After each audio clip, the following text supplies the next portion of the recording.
Well, hello, it's Michelle. Thanks for tuning in. I just wanted to check in.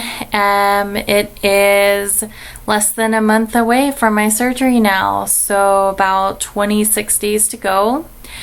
And I definitely have mixed feelings.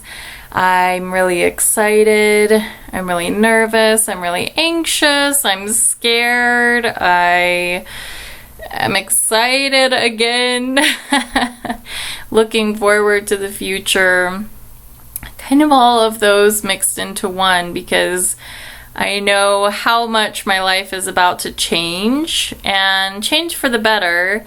However, I was watching a show today where, someone, a psychologist, was describing how people who are overweight sometimes, not everyone, but sometimes feel more secure in you could compare it to like a snowsuit, right? So you have this fat all over your body, and for some of us, it kind of becomes this security blanket. And so when we start to lose weight, we go, oh no, and we zip it back up.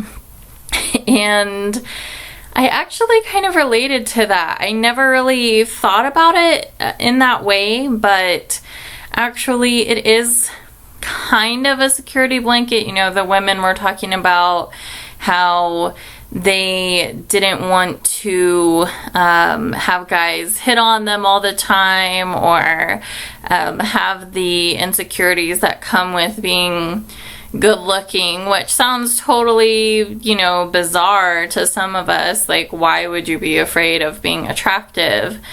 I think at the same time, it is really scary. I mean, you don't know what to do with all that attention that you haven't received before. And that's not to say that these women were even ugly. I don't think I'm ugly. I don't think the women that were on the show were ugly.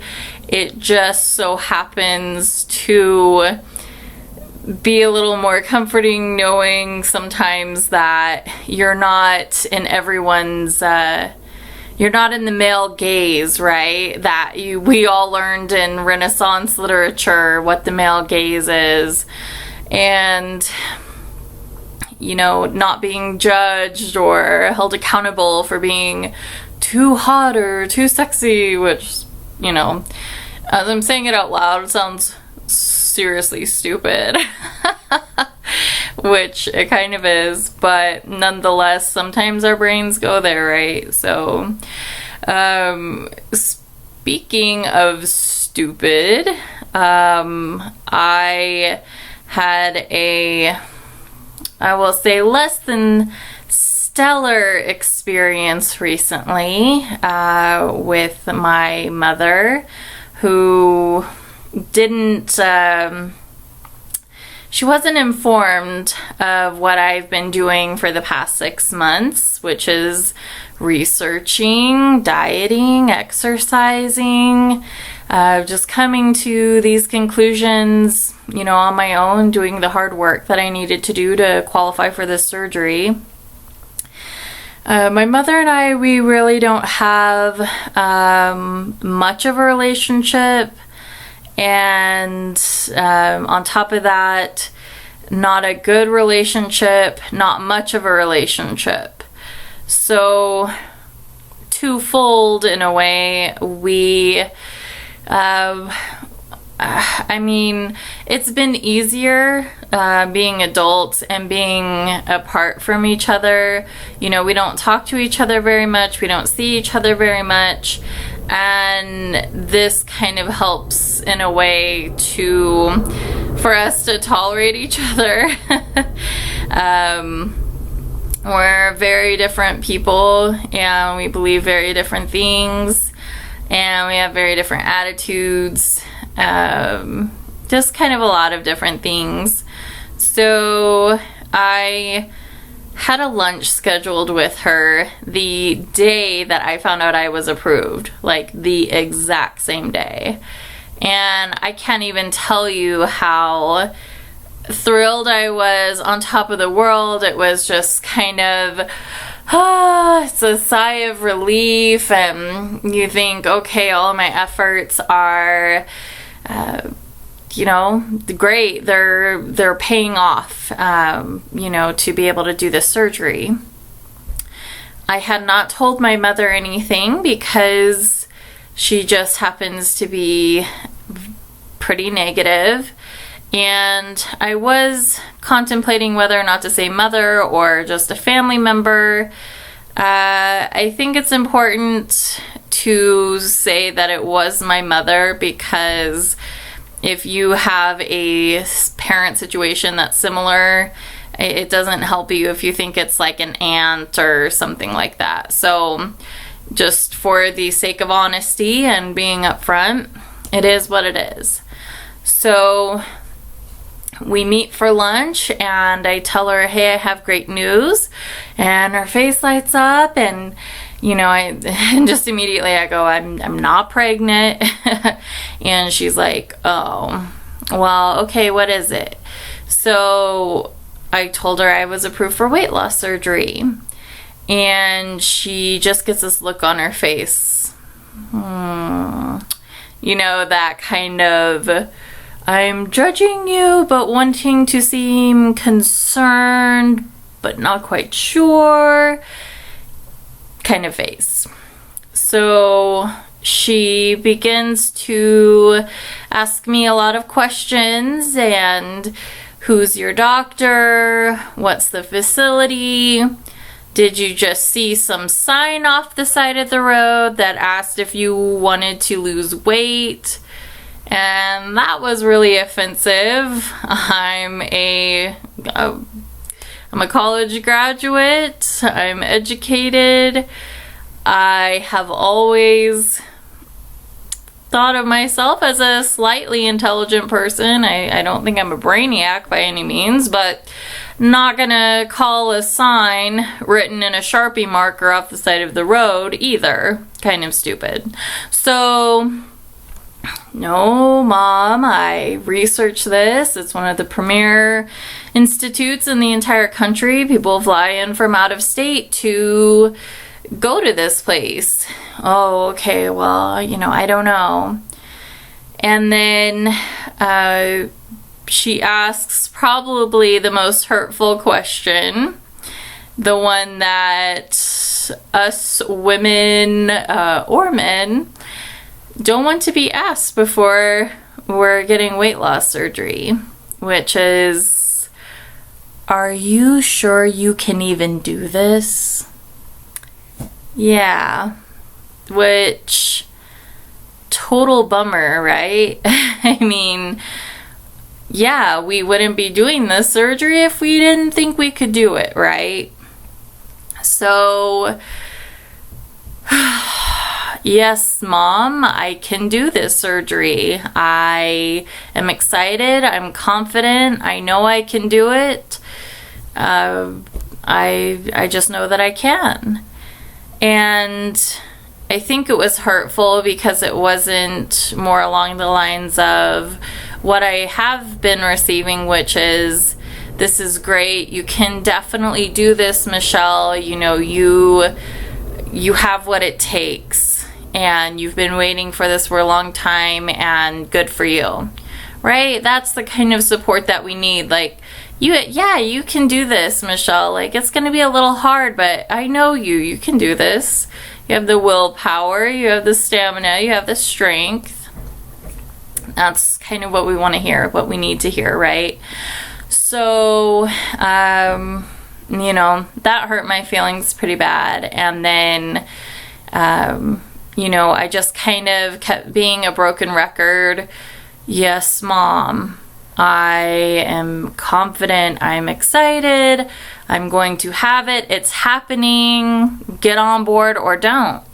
And I basically just kind of at some point said, I'm so glad that, you care enough about me to worry about me. And I think that's really sweet of you However, I would really appreciate your support throughout this process and before I start this process. And then she kind of did a 180, you know, I definitely support you, and this is great, you know, and just kind of, oh, okay, I haven't been that nice to her, you know. So then at the very end of lunch, we're getting ready to leave, and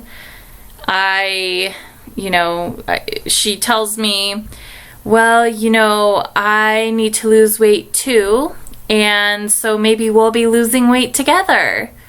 And I said, yeah, that's great. I would love that, you know, maybe we can support each other.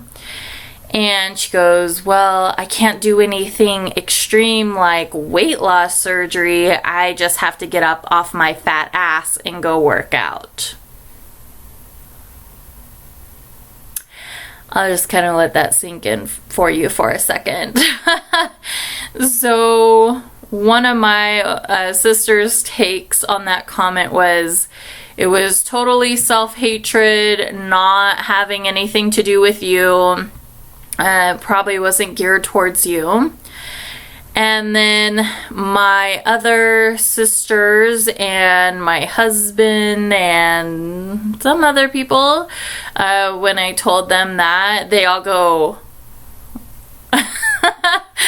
which is kind of what I was thinking, because it's such a backhanded comment. You know, it's kind of extreme to say I'm gonna get up off my fat ass and go work out, and I'm not gonna do anything extreme. You know, it's just kind of, it's the tone, and I feel like she was projecting her views on me but like putting it towards herself, but really I know why she said that. You know what I mean? I've been her daughter my whole life. I kind of know how she makes digs at me.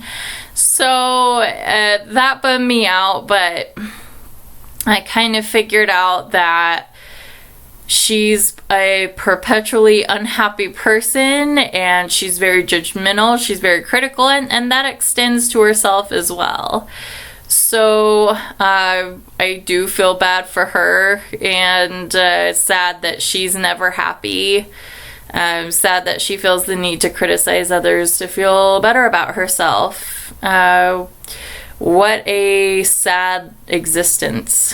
I'm not going to be like that. I choose to be loving and accepting, and I don't want to be hypercritical or judgmental or even of myself. I'm really tired of having these negative internal thoughts, and as of late, I have actually been telling myself, you know, you're beautiful, you can do this, you know, and I've already, you know, resisted some temptations, like not getting a donut at the store, or not binging out on desserts, or just whatever it is. And even though I have a limited amount of time before, you know, I can't eat whatever I want to, of how much I want to anymore, that is not really my mindset at this point. It's more like, these are empty calories, these are not nutritious, these are not good things for me. And I'm trying to not get excited about bad food, if that makes sense. Because if I stay excited about bad food, what's going to happen after the surgery? It's going to be monumentally more difficult than if I start to change how I'm thinking right now. And this is going to turn into sugar in my gut. My blood sugar is going to spike. I'm going to feel lousy for the rest of the day. I'm not going to be able to sleep as well tonight. I'm trying to think of it more from a logical standpoint and train my brain. I'm not going to say that that's very easy to do. It's quite difficult. We've been telling ourselves different things all along, right? Why we justify why we eat certain things at certain times. And you have to stop with that excuse, that justification all of the time. Well, I want this, so I'm going to eat it, which is what I think 99% of the time. I want it, so I'm going to eat it. Wanting something and needing something are two different things, and we know that.